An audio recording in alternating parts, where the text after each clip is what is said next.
NK astro intelligent ఛానల్కి స్వాగతం. ఓం గం గణపతియే నమః. ఓం నమో నారాయణాయ. ఓం శ్రీమాతే నమః.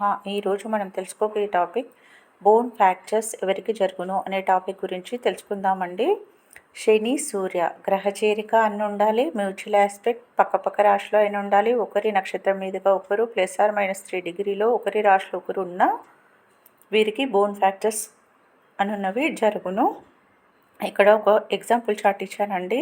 ఇది కన్యా లగ్న జాతకుల యొక్క చార్ట్. వృషభ రాశి వీరిది. లగ్నంలో సూర్యుడు ఉన్నారు. 5లో శని భగవానుడు ఉండి థర్డ్ ఆస్పెక్ట్తో 7వ భావంని చూస్తుండు. లగ్నంలో ఉన్న సూర్యుడు 7th ఆస్పెక్ట్తో 7వ భావంని చూస్తుండు. అక్కడ శని సూర్య దృష్టి అనున్నది 7వ భావం మీద పడి గ్రహ చేరిక ఏర్పడింది.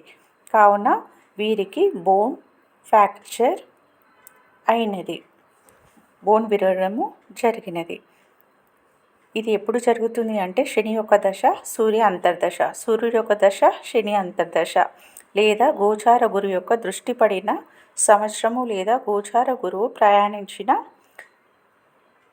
సంవత్సరము ఈ బోన్ ఫ్రాక్చర్స్ అనున్నది జరుగును. నేను పెట్టే వీడియోలు మీకు నోటిఫికేషన్గా రావాలంటే ప్లీజ్ లైక్, షేర్, సబ్స్క్రైబ్, పక్కనే ఉన్న బెల్ ఐకాన్ని ప్రెస్ చేయండి. ధన్యవాదాలు.